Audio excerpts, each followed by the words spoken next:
Bien, bienvenidos al video sobre historia de la comunicación, donde vamos a ver a partir de la antigüedad y hasta la actualidad qué medios utilizó el hombre para comunicarse. Si tengamos en cuenta que primero, antes de hablar de medios de comunicación, tenemos que saber qué es la comunicación. En este caso vamos a hablar de la actividad por medio de la cual, utilizando signos de un código, se transmiten y o reciben mensajes. En el ser humano la comunicación va a ser el producto de su naturaleza social, se va a fundamentar en su capacidad de producir e interpretar signos, es decir, que va a implicar la capacidad de interpretar estímulos sensoriales como signos de otras entidades, incluso de aquellas que no tienen una existencia material, ¿sí? Como la nostalgia, la felicidad o el orgullo. Entonces, básicamente la comunicación es poder transmitir a partir de estos signos de un código mensajes. Ahora, si nosotros pensamos en los animales y los diferenciamos con nosotros, con los seres humanos, vamos a tener dos grandes conceptos. Por un lado, la comunicación animal y por el otro, el lenguaje humano. Se sabe, sí, que los animales se pueden comunicar a partir de algunos estudios que se hicieron. Se sabe que, por ejemplo, las abejas pueden producir e interpretar, ¿sí?, determinadas características. Por ejemplo, una abeja, cuando encuentra una fuente de alimento, puede ir a avisarle a otras abejas, ¿sí?, a partir de un baile ritual en forma de 8, ¿sí?, dónde y qué tan cerca o qué tan lejos se encuentra esa fuente de alimentos.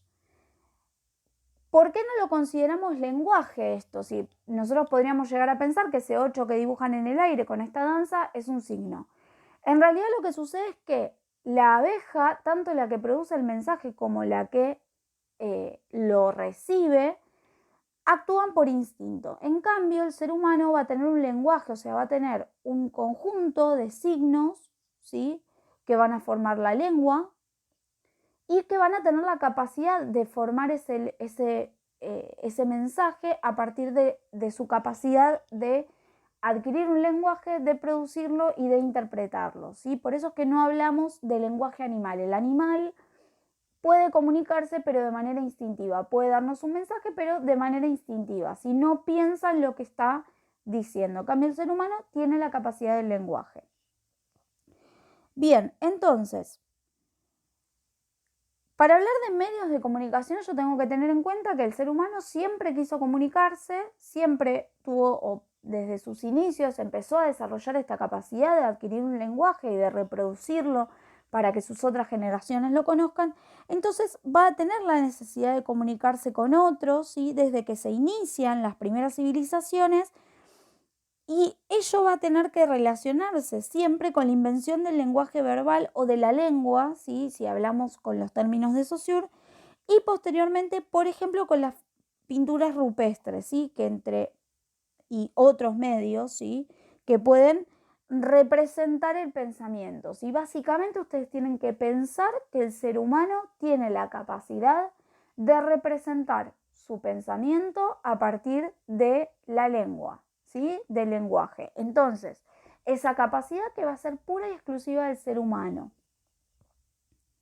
Acá tenemos, por ejemplo, una figura, ¿sí?, donde podemos ver la representación de un cazador, ¿sí?, y vemos algunos animales de los cuales esta persona pudo haber sido el cazador.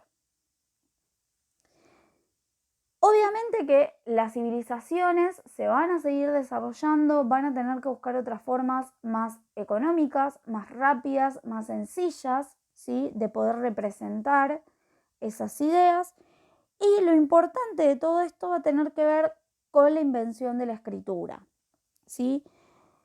No sería hasta la época de los grandes imperios, cuando inventada ya la escritura, esa comunicación podría hacerse masiva y constante. Los jeroglíficos en las tumbas faraónicas, las reflexiones de los filósofos griegos helénicos y sobre todo los edictos imperiales publicados en las calles de la antigua Roma son buenos ejemplos. Y piensen que la invención de la escritura tiene que ver con poder representar a partir de signos que son icónicos, sí, que no son simbólicos que no se parecen a lo que representan, aunque en sus inicios sí se parecieran, que me van a servir a mí para vehiculizar lo que yo quiero comunicar. ¿Sí? Entonces acá, por ejemplo, si bien los jeroglíficos sí se parecen a lo que representan, la idea general, si yo, por ejemplo, leo todo esto y les digo que es el ritual de momificación, yo veo esto y no veo un ritual de momificación. Veo signos que intentan representar los pasos de un ritual de momificación. Por otro lado, vamos a tener a un personaje bastante importante que es Gutenberg, ¿sí? La invención de la imprenta para Johannes Gutenberg en 1440 revolucionó el campo del libro y de la comunicación, ya que su máquina hacía posible no solo sustituir mecánicamente a los escribanos de la Edad Media que copiaban y copiaban a mano un texto, sino que permitió imprimir en poco tiempo muchas veces un mismo texto para distribuirlo entre el público. Piensen que, por ejemplo, los monjes de la Edad Media pasaban incluso años copiando a mano libros, ¿sí? Con todo lo que ello implica, más allá del tiempo. Ustedes piensen, por ejemplo, en lo que era la transcripción de la Biblia, ¿sí? Entonces piensen lo que era en cuanto a tiempo, en cuanto a costos, ¿sí? Y en cuanto a cuánta gente llegaba. Obviamente que copiaban un libro, quizás los monjes copiaban todo un libro en toda su vida y nada más, o sea que era una sola copia. Y eso también implica que puede haber errores en la copia y modificaciones hechas por estos escribas que eran los que copiaban a mano. Entonces, tener una máquina que pudiera imprimir en menor tiempo varios libros, ¿sí? Varias copias de un libro, varias copias de una nota, ¿sí?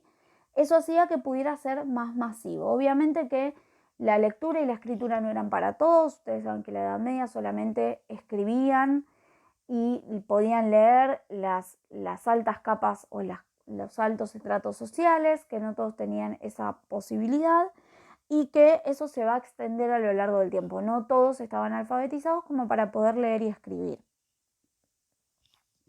Bien, acá les dejo un poco de humor, ¿sí? Tenemos del lado izquierdo abajo a Gutenberg diciendo no inventé la imprenta para estas basuras. Y por otro lado tenemos a los inventores del cine diciendo no inventamos el cine para que adapten estas basuras. Y tenemos, por ejemplo, los libros de las 50 sombras de Grey. ¿Cuándo va a aparecer el primer periódico? ¿Sí? Vamos a hablar, ya meternos más en lo que son los medios de comunicación, ¿sí? Que van a ser estas formas de comunicarse y sobre todo vamos a tener los medios masivos de comunicación, que van a ser estos medios donde yo voy a poder comunicar, sobre todo nosotros lo relacionamos con la televisión, pero hay muchos más medios que tienen que ver con la masividad, ¿sí? Y vamos a ir viendo a lo largo de las diapositivas que esto se va a ir evolucionando hacia la globalización, ¿sí? La información llega en el instante a cualquier rincón del mundo. Esto no siempre fue así. Piensen que, por ejemplo, el primer periódico fue de 1605. Dio pie a la impresión del primer periódico a cargo del joven John Carolus y se llamó Colección de todas las noticias distinguidas. Allí resumían las noticias de su red de informantes. De informantes que le permitían y que hasta entonces copiaba manualmente. Si este es el primer periódico, lo que sucedió el Weekly News of London en 1622 y en 1704 el Boston New Letters, el primer periódico de tiraje continuo. ¿Sí? Piensen que el periódico, justamente la palabra periódico significa que es algo impreso que se imprime y se publica en periodos de tiempo continuos, ¿sí? El diario es todos los días, ¿sí? El semanario es una vez a la semana, ¿sí? Y el periódico tenía esto de, dentro del periódico nosotros tendemos a utilizar la palabra diario y periódico como sinónimos, pero en realidad el periódico o los periódicos engloban todas estas publicaciones que se hacen en periodos constantes de tiempo, ¿sí? En el caso del diario es de manera diaria, ¿sí? En el caso de los periódicos, fíjense que este señor que empezó a publicar su diario, ¿sí? Su periódico, lo hacía manualmente primero y finalmente la imprenta le da la posibilidad de poder imprimirlo, ¿sí? Y hacerlo un poquito más masivo. Acá tenemos una imagen de uno de los primeros periódicos del mundo.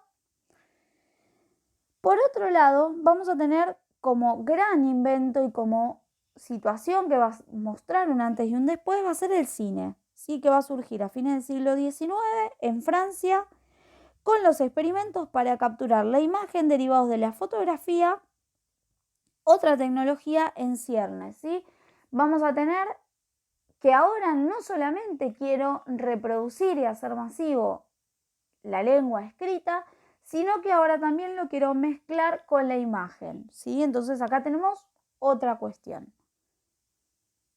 Bien, acá tenemos entonces la aparición del cine ocurre el 28 de diciembre de 1895. Se atribuye a los hermanos Lumière que proyectaron imágenes en movimiento frente a un auditorio.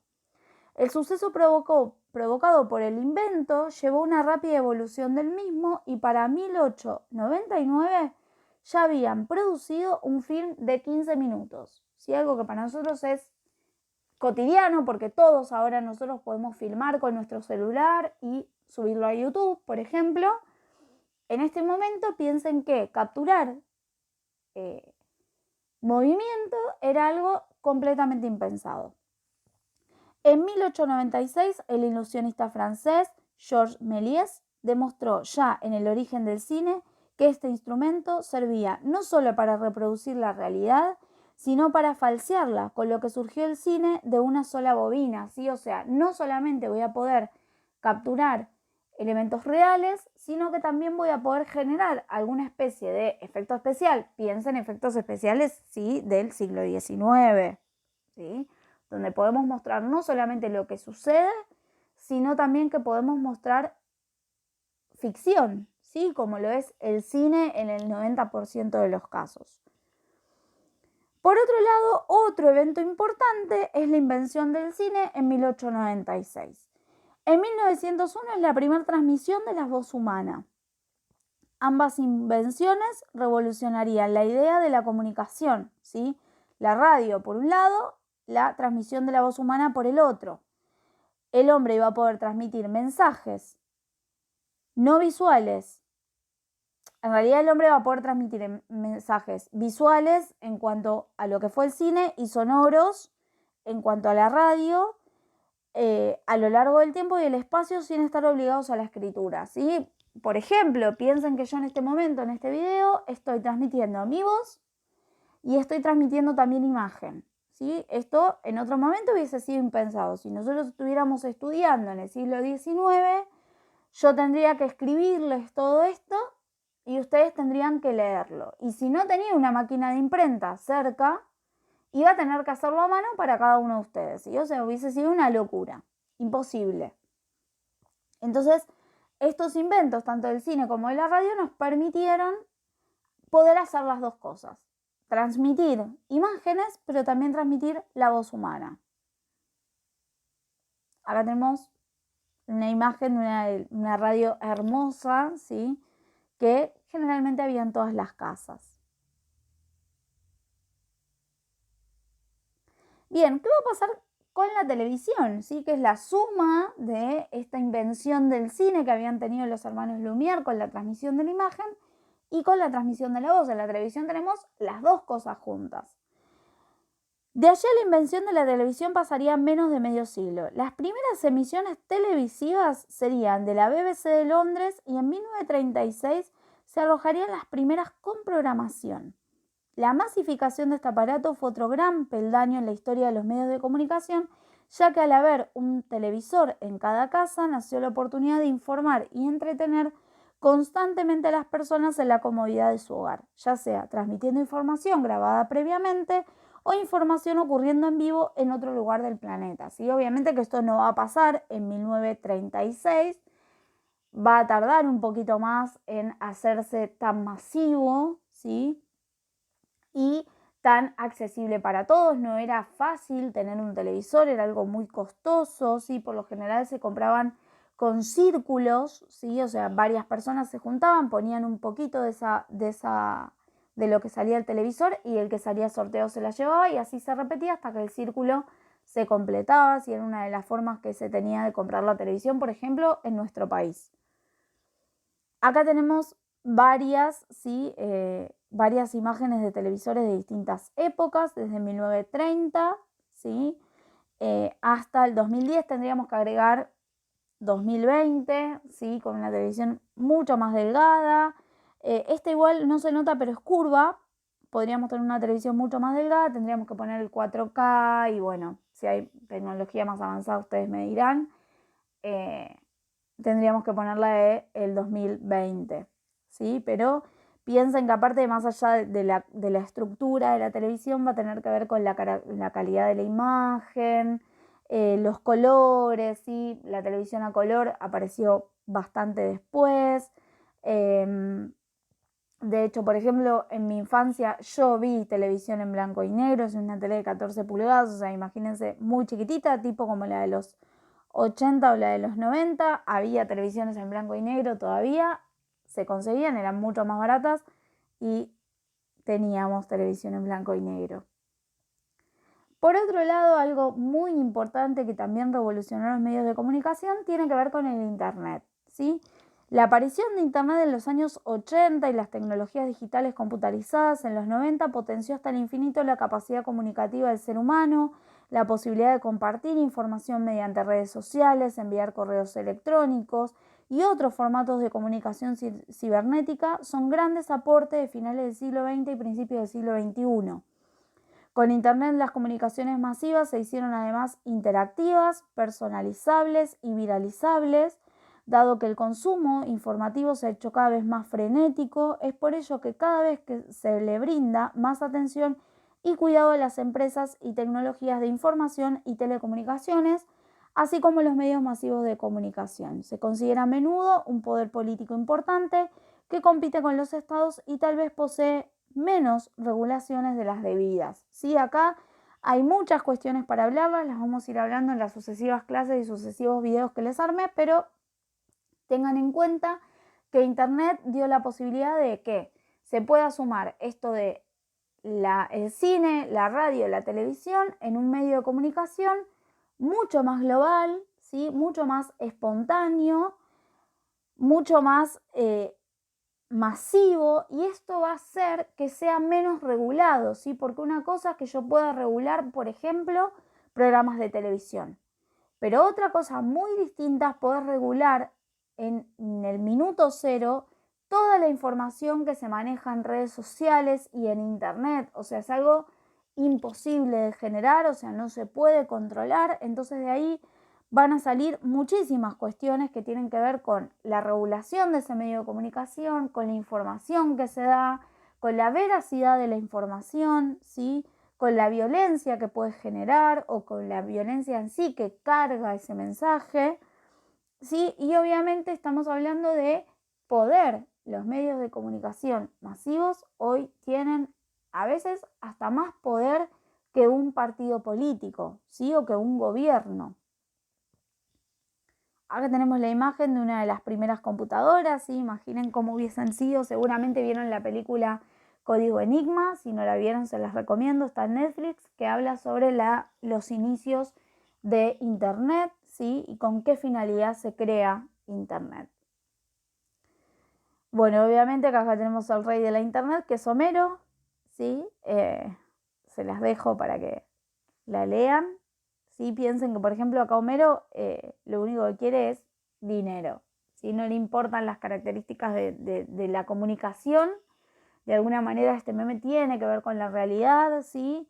Lo único que busca con fundar una empresa tiene que ver con obtener dinero. Muchas veces se utilizan, ¿sí?, estos medios de comunicación para generar fines económicos de manera bastante absurda, si se quiere, por una cuestión de que, bueno, que los medios de comunicación, muchas veces gente que comunica, entre comillas, cosas que no tienen mucho sentido, terminan teniendo un estilo de vida y generando ingresos a partir del uso de Internet, aunque sea contenido vacío. Y obviamente en la historia de la televisión vamos a tener que tener en cuenta que los noticieros van a ser el programa que sobrevivan a lo largo de la historia de la televisión, más allá de de que haya otras plataformas y otras formas de comunicarnos, todos los canales de aire tienen un noticiero central que más allá de la programación del canal van a tener audiencia fija, ¿sí? Van a tener un objetivo fijo a partir de distintas características que puedan ir adquiriendo. Entonces, el noticiero básicamente va a ser un programa que va a estar en una franja horaria particular, va a ser el programa central de ese canal, donde se van a dar las noticias y sobre todo eso, o sea, la finalidad del noticiero es informar, aunque actualmente muchos noticieros hoy no lo hagan. Vamos a tener, por ejemplo, el noticiero en los 70, fíjense que van a ser siempre esto de hombre-mujer sentados en un escritorio dando las noticias, ¿sí? Fíjense, de televisión blanco y negro. Ya en los 80 tenemos noticieros a color, ya muchas veces vamos a tener un solo periodista, ¿sí? Dependiendo también cuál sea la finalidad. Por lo general, la de Telenoche tenía que ver más con algo más familiar, ¿sí? Con un noticiero, un horario donde la familia se sentaba a cenar, prendía la tele y miraba el noticiero. Ya en los 90 vamos a tener otro tipo de periodistas. Ya fíjense que atrás tenemos una pantalla ya mostrando que se venía la tecnología de punta con periodista femenina, más arreglada, pero siempre sentada detrás del escritorio, ¿sí? Ya en los 2000 se empiezan a ver y a darle muchísima importancia a lo que tiene que ver con los noticieros que tuvieran columnistas, ¿sí? Ya no solamente se transmite lo que sucede en el piso de grabación, sino que también vamos a tener enviados especiales, noteros, informes hechos en otros lados, ¿sí? Especialistas de otras disciplinas. Y en la actualidad vamos a tener noticieros un poquito más tergiversados, donde la gente quizás no mira tanto el noticiero por la información directamente, sino que la mira más por otras cuestiones que le llaman más la atención. Ya vamos a ver tecnología en todos lados, con estas pantallas gigantes de fondo, con obviamente periodistas que se lucen más, que están de cuerpo entero, que se muestran de pie, ¿sí? Entonces vamos a tener como otro tipo de noticiero de la actualidad, porque obviamente que también lo que se quiere es tratar de recuperar, ¿sí? La teleaudiencia que de alguna manera se va perdiendo por el tema del uso de internet, ¿sí? Ya no me informo solamente por la radio o el noticiero de tal horario, sino que tengo las noticias en la palma de mi mano, ¿sí? Porque abro el celular, busco portales de noticias y tengo la información en el momento en el que yo quiero ver esa información. En cambio, piensen en los 70 o los 80 que necesitaba para informarme o comprar el diario físico o mirar el noticiero a determinada hora, ¿sí? Entonces, en este caso, en la actualidad, nosotros tenemos la información en el minuto que queremos ver esa información. Y eso tiene que ver con que, obviamente, pierden audiencia. Entonces, ¿cómo hago? Tengo que hacer que el noticiero sea más atractivo para otras generaciones que antes quizás no lo eran. Estos conceptos se los dejo, ¿sí? Piénsenlos. Los vamos a hablar en clase. Básicamente, pensemos esto. Si quieren pausen el video y piensen cada uno de estos conceptos. Por un lado tenemos el recorte de la realidad, que tiene que ver con el noticiero no inventa lo que sucede, sino que de todo lo que sucede recorta un pedacito y cuenta lo que quiere y lo que le conviene según la ideología que busca ese noticiero. Piensen, por ejemplo, que esto tiene que ver con yo tengo todas las noticias en un balde y tengo que elegir lo que va a pasar por mi embudo. Entonces hay cosas que van a pasar por el embudo, hay cosas que van a caer afuera y hay cosas que no van a pasar porque son muy grandes, por ejemplo. Bueno, con las noticias pasa lo mismo. Toda la realidad yo recorto y paso por mi embudo solamente lo que a mí me conviene. Por otro lado tenemos la espectacularización de la noticia, que tiene que ver con esto que lo que yo quiero contar lo quiero hacer atractivo para tener más teleaudiencia. Entonces puedo hacer dramatizaciones, puedo buscar testimonios, ¿sí? Si por ejemplo, no sé, mataron a un chico en una esquina y voy a traer a la madre, la voy a hacer llorar, le voy a preguntar, ¿y cómo era su hijo? ¿Sí? O sea, voy a tratar de buscar la manera de que la noticia se convierta en un espectáculo y sea atrayente para el televidente. Por otro lado, tenemos esto de mentiras o cuentan lo que les conviene. Esto tiene que ver con el recorte de la realidad, o sea, muchas veces sí se muestra información como si fuese actual y en realidad es un video viejo. Eso pasa mucho, o sea, ahí es una mentira. Pero por otro lado también tengo de esta noticia, yo cuento lo que me conviene, ¿sí?